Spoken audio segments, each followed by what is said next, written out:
You never planned to become a priest. You didn't even believe in God. But when the bank started asking too many questions about your cash flow, you realized the one institution nobody dares to audit is the church. So here you are, standing in a donated clerical collar, about to run the most profitable money laundering operation in the city. Your real name doesn't matter anymore. To your congregation, you're Father Michael, a humble servant who showed up 6 months ago to revive a dying parish in the poorest neighborhood imaginable. The church was perfect, crumbling walls, a leaky roof, and exactly 4 elderly parishioners who showed up on Sundays. The diocese was so desperate they didn't even run a proper background check. They just handed you the keys and prayed you'd work a miracle. You did, just not the kind they were hoping for. The operation is elegant in its simplicity. Drug dealers, human traffickers, and gun runners can't exactly deposit duffel bags of cash at Chase Bank without triggering a federal investigation. But a church receiving generous donations from its devoted flock? That's just faith in action. You set up collection boxes at every entrance. You organized charity drives. You even started a building fund to fix that convenient leaky roof. Every Sunday, your parishioners file in. Drop envelopes stuffed with cash into the donation baskets, sit through your terrible sermon about loving thy neighbor, then leave. The money gets counted, recorded as legitimate charitable contributions, deposited into the church's account, and then transferred to various contractors and charitable organizations that exist only on paper. Clean money comes out the other side. The real genius? You actually fixed the roof. You repainted the walls. You bought new pews. Nothing attracts attention faster than a broke church suddenly flush with cash and nothing to show for it. So you made the church beautiful. You started a food bank that actually feeds people. You hired a part-time youth counselor. The 4 original parishioners cried tears of joy watching their beloved church transform. They think you're a saint. The irony keeps you awake some nights. Your first major client walked in on a Tuesday. He introduced himself as Ramon, though you knew exactly who he was, a mid-level cartel operator moving product through the Port District. He sat in your office, looked you dead in the eye, and slid an envelope across the desk containing $50,000. He didn't threaten you, didn't need to. He simply asked if you were the kind of priest who understood that God works in mysterious ways. You counted the cash slowly, let the silence stretch, then quoted a Bible verse about rendering unto Caesar. He smiled. You'd just passed the test? The system scaled fast. Ramon brought friends. Those friends brought associates. Within 3 months, you were processing $500,000 monthly. The diocese noticed your fundraising success and sent a congratulatory letter praising your devotion. They asked if you'd share your strategies with struggling parishes across the state. You politely declined, citing humility. But success breeds complications. The original elderly parishioners started inviting their friends. Real believers began showing up, people who actually wanted spiritual guidance. You found yourself conducting genuine baptisms, hearing confessions, counseling couples through marital problems. The absurdity wasn't lost on you. A criminal running a fake church accidentally becoming a real priest to maintain his cover. Then Maria appeared. She started attending every Sunday, always sitting in the 3rd row, always alone. Mid-30s, tired eyes, a daughter clinging to her hand. After Mass one morning, she approached you with tears streaming down her face. Her husband had died, she explained. Cancer. The medical bills destroyed them. She was 3 months behind on rent, about to be evicted, and her daughter's birthday was next week. She'd been praying for a miracle. You felt something uncomfortable twist in your chest. This woman was exactly the kind of person your operation was built to ignore. She had nothing you needed. Helping her offered zero profit. The smart play was a sympathetic smile and a referral to social services. Instead, you heard yourself telling her to wait. You went to the church safe, pulled out $2,000 from the week's donations, and handed it to her in an envelope. You told her it was from the Emergency Assistance Fund.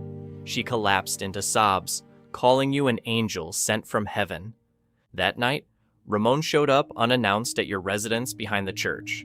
He'd heard about your charitable donation. He wasn't pleased. He reminded you that the money flowing through your church wasn't actually yours to distribute. Every dollar had an owner, and those owners didn't appreciate freelance philanthropy. He didn't threaten violence, but his message was clear. Your job was to clean money, not redistribute it. Stay in your lane or find yourself in a confessional that doubled as a coffin. You apologized, assured him it wouldn't happen again. He left satisfied, but something had shifted.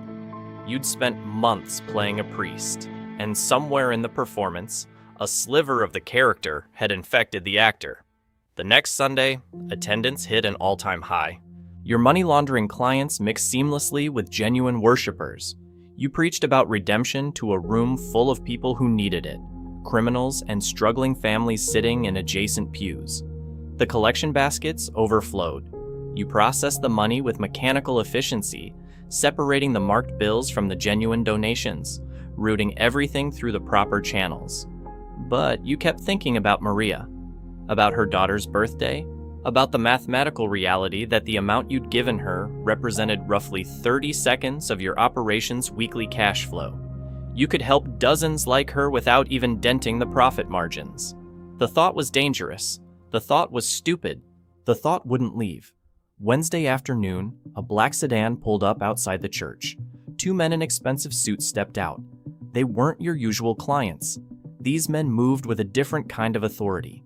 Federal agents don't announce themselves, but you can always spot them. They walked through your front door like they owned the place. You stood from your desk and met them in the sanctuary. They introduced themselves with badge flips so quick you barely caught the names.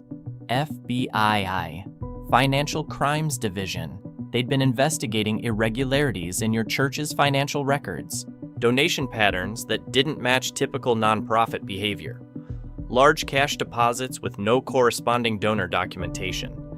You felt your pulse hammering, but kept your face pastoral and confused. You explained that you were new to church administration, that the previous bookkeeper had left things disorganized, that you were still learning nonprofit compliance. They nodded with smiles that didn't reach their eyes, asked if they could look around. You had no legal grounds to refuse without raising suspicion, so you agreed. Showed them the office, the donation records, the bank statements. Everything appeared legitimate on paper because you'd been meticulous. They spent an hour photographing documents, asking questions about specific donors who didn't exist. You provided answers that were technically true but meaningfully false. Finally, they thanked you for your cooperation and left. You waited until their sedan disappeared before allowing yourself to panic. You called Ramon immediately. He arrived within 20 minutes, fury radiating off him like heat. The feds sniffing around meant your operation had somehow pinged their algorithms. Maybe a pattern in the deposits, maybe an informant, maybe just bad luck. Either way, the church was now toxic. Ramon ordered an immediate shutdown. All laundering operations would cease within 48 hours. The building would be sold, the accounts closed, your identity burned. You'd be relocated to a different city with a different cover. Standard protocol when he'd arrived. You should have felt relieved. This nightmare was ending. But you looked around the sanctuary and saw the faces of people who'd started depending on this place. Maria wasn't the only one. You'd been quietly helping others. An elderly man whose pension didn't cover his medications. A single father whose car broke down, costing him his job. A teenager who needed money for college applications. Nothing massive, just small interventions that happened to cost nothing compared to the cash flowing through your operation. Those people weren't part of Ramon's exit strategy. They'd wake up Sunday to find their church abandoned, their priest vanished, their fragile stability shattered again. The thought made you physically ill. That night, you sat alone in the empty sanctuary. Moonlight filtered through the stained glass, painting colored shadows across the pews. You'd been pretending to be a priest for months, but you'd never actually prayed. The irony felt sharp. You didn't believe in God. You believed in numbers, in probability, in the cold mechanics of survival. Prayer was a linguistic performance for the marks. Yet you found yourself speaking into the darkness anyway. Not to God exactly, but to whatever mechanism in the universe determines whether people like you get chances at something better. You told the empty room that you were tired of being what you'd become, that you wanted the exit Ramon was offering, but you wanted it on different terms. You wanted to take the money you'd accumulated and actually help the people who needed it. You wanted to stop pretending to be good and try actually being good. The sanctuary offered no response. Stone and wood don't provide guidance. But sitting there in the silence, you made a decision that would either save you or destroy you. You spent the next day liquidating everything you could access.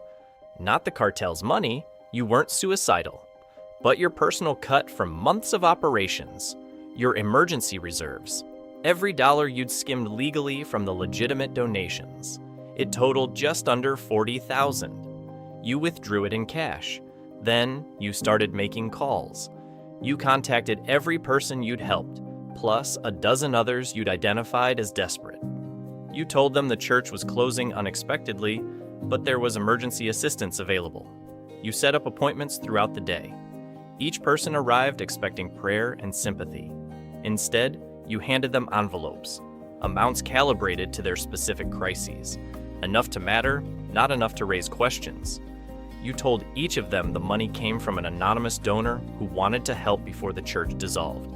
You watched their faces transform, disbelief into hope into tears. You were violating every rule of your profession, creating witnesses who could describe you, building a paper trail of goodwill that served no strategic purpose. Ramon would consider it catastrophic operational security, but you'd stopped caring about Ramon's assessments. By evening, the money was gone. Your reserves depleted. You'd just made yourself financially vulnerable for the first time in years, and it felt unexpectedly right. You packed a single bag with essentials, left everything else behind. The FBI would return eventually, and when they did, they'd find an empty building with immaculate records and no forwarding address. Ramon's people would come looking for you when you missed the scheduled check-in. They'd find the same nothing. You were burning your bridges in both directions, criminal and federal. It was objectively insane. You drove through the night, heading west with no specific destination. Just distance, just movement. Somewhere in Nevada, as the sun rose over empty desert, you stopped at a rest area. You bought terrible coffee from a vending machine and sat on a concrete bench watching the light change.